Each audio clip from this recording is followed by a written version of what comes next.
August মাস বাঙালি জাতির সুখের মাস।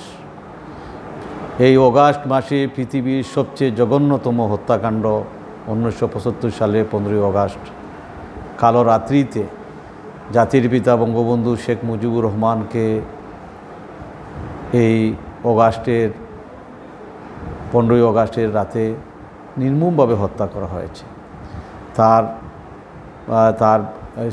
তার জীবনসঙ্গিনী বেগম ফজিলাতুন্নেসা, তার সন্তান মুক্তিযোদ্ধা শেখ কামাল, মুক্তিযোদ্ধা শেখ জামাল, ছোট শিশু শেখ রাসেল সহ তাদের আত্মীয় স্বজন সহ অনেককেই সেদিন রাতে হত্যা করা হয়েছিল। এই অগাস্ট মাসের 21 তারিখে জাতির পিতা বঙ্গবন্ধুর কন্যা শেখ হাসিনাকে দিনে দুপুরে ঢাকার রাজধানীতে হত্যার ষড়যন্ত্র করা হয়েছিল। গ্রেনেড হামলা, বোমা হামলা এবং গুলি চালিয়ে তাকে হত্যার ষড়যন্ত্র করেছিল। সেদিন সেই 21শে অগাস্ট আইবি রহমান সহ 24 জন নেতাকর্মী সেদিন নিহত হয়েছেন। জাতীয় নেতারা গুরুতরভাবে আহত হয়েছেন, মৃত্যুর সাথে পাঞ্জা লড়েছেন। এই অগাস্ট মাসের 17 তারিখে সারা বাংলাদেশের সিরিজ বোমা হামলা হয়েছে। প্রত্যেকটি আদালতে একই টাইমে একই সময়ে সেই হামলা করা হয়েছিল। সেই সময় অনেক বিচারক, আইনজীবী, বিচারপ্রার্থী জনগণ আহত হয়েছে। সেই অগাস্ট মাসে 7 তারিখে হযরত শাহজালালের পূর্ণভূমি সিলেটের মাটিতে সিলেট মহানগর আওয়ামী লীগের উপর গ্রেনেড হামলা চালানো হয়েছিল। আমি তখন মহানগর আওয়ামী লীগের সাধারণ সম্পাদক ছিলাম। সারা বাংলাদেশে গ্রেনেড হামলা, জঙ্গি হামলা, বোমা হামলা শুরু হয়েছিল। 2001 সালের নির্বাচনের পর বিএনপি জামাত ক্ষমতায় আসার পর এত নৈরাজ্যের সৃষ্টি হয়েছিল, এত জুলুম, এত নির্যাতন শুরু হয়েছিল। সিলেটে হযরত শাহজালালের মাজারে উরুসের দিন গ্রেনেড হামলা চালিয়ে মুসল্লিদেরকে হত্যা করা হয়েছিল। সিলেটের মাজারে ব্রিটিশ রাষ্ট্রদূত, বাংলাদেশি বংশোদ্ভূত আনোয়ার চৌধুরীর উপর গ্রেনেড হামলা হয়েছিল। সেখানে পুলিশ ইন্সপেক্টর ফরাদ সহ 3 জন নিহত হয়েছিলেন, অনেকেই আহত হয়েছিলেন। সিলেট, সুনামগঞ্জ, হবিগঞ্জ মাজারে হামলা হয়েছে। সিলেটে সুরঞ্জিত সেনের উপর সুনামগঞ্জে গ্রেনেড হামলা চালিয়ে সেদিন 3 জন নিহত হয়েছেন। হবিগঞ্জে কিবরিয়া সাবেক অর্থমন্ত্রী কিবরিয়া সাহেবের উপর গ্রেনেড হামলা চালিয়ে তাকে হত্যা করা হয়েছিল। তার সাথে আরও 3 জন এবং অসংখ্য নেতাকর্মী সেদিন আহত হয়েছিলেন। মৌলভীবাজারে মাজারে হামলা হয়েছে। সেই সব হামলার জন্যে আমরা 7 তারিখে এবং 15ই অগাস্ট সামনে রেখেই অগাস্ট পালনের কর্মসূচির জন্য আমরা মিটিং ডেকেছিলাম। আরেকটি কথা মনে আছে, জুলাই মাসের 25 তারিখে 2004 সালের জুলাই মাসের 25 অথবা 24 তারিখে আমাদের 15 জনকে টার্গেট করে জঙ্গিরা কাপন দিয়ে হত্যার হুমকি দিয়েছিল, চিঠি দিয়েছিল। সেই 15 জনের মধ্যে সিলেটের শাহজালাল বিশ্ববিদ্যালয়ের বিসির নাম ছিল, শিক্ষাবিদ মানস চক্রবর্তীর নাম ছিল, আমার নাম ছিল, ছাত্রলীগের সভাপতি জগলু চৌধুরী, ছাত্রলীগের সাধারণ সম্পাদক ইশতিয়াক চৌধুরী সহ আমাদের 15 জনকে হত্যার হুমকি দিয়ে সেদিন সেই চিঠি এবং কাফন দিয়েছিল। আমরা 28 তারিখে কোতোয়ালি থানায় আমরা জিডি করেছিলাম।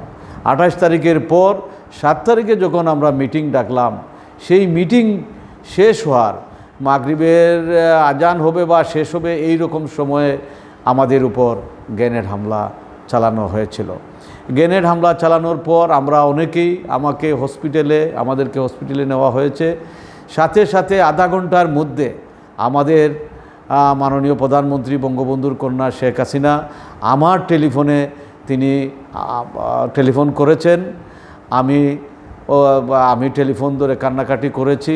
তিনি বলেছেন, আমি বলেছি এই ঘটনার কিছু কথা বলেছি, কাহিনী বলেছি। তখন মাননীয় নেত্রী আমাকে বলেছেন আমি তোমাদের দেখতে আসবো। তবে একটি জিনিস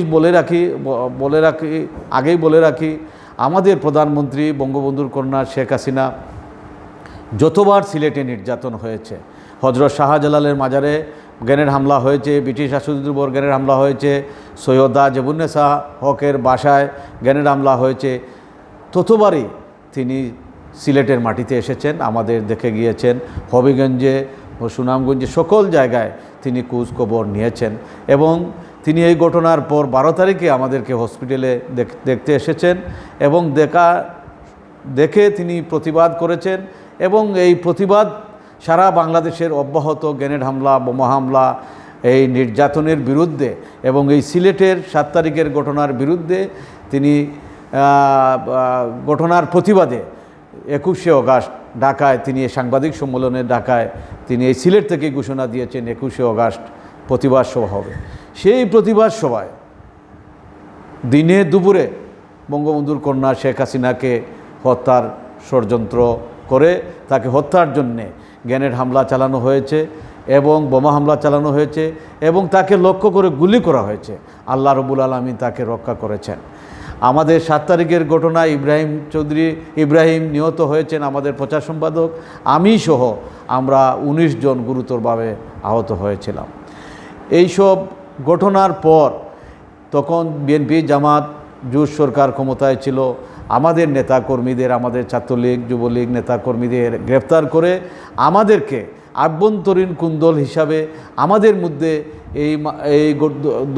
এই ঘটনা ঘটেছে, তারা ওইভাবে প্রভাবিত করার ষড়যন্ত্র করেছিল। কিন্তু আল্লাহ রব্বুল আলামিন মুফতি হান্নান সহ বেশ কিছু জঙ্গি গ্রেপ্তার হওয়ার পর তাদের 164-এ তাদের স্বীকারোক্তিতে সেদিন আসল তথ্য বেরিয়ে এসেছে। সেখানে টার্গেট করেই 164 বলেছে তারা বিপুল সিলেটের দায়িত্বে ছিল, ইলিয়াস আলীর সহকর্মী বিপুল সে দায়িত্বে ছিল সিলেটের সকল ঘটনার সাথে সেই বিপুল জড়িত ছিল। ঢাকা থেকে কিভাবে বোমা গ্রেনেড নিয়ে এসেছে, কিভাবে আমাদের উপর হামলা হয়েছে, কিভাবে আমাকে লক্ষ্য করে। যখন মুফতি হান্নান তাদের বিপুলকে জিজ্ঞাসা করেছে কে কে এখানে আছে, তিনি বলেছেন মেজবাউদ্দিন সিরাজ সহ অনেক সেক্রেটারি সহ অনেকে আছে। তখন গ্রেনেড চার্জ করার কথা নির্দেশ দিয়েছে, তখন গ্রেনেড চার্জ হয়েছে। এইভাবে সারা বাংলাদেশে এটা জঙ্গি রাষ্ট্র বানানোর জন্যে এই বোমা হামলা চালানো হয়েছিল। এই হামলার চার্জশিট হয়েছে। পুনরায় আবার আমরা যখন ক্ষমতায় আসলাম সেই গ্রেনেড হামলা, সিলেটে বেশ কয়েকটি গ্রেনেড হামলার বিচার আবার পুনঃতদন্তের জন্য আমি তখন সিলেটের পাবলিক প্রসিকিউটরের দায়িত্বে ছিলাম।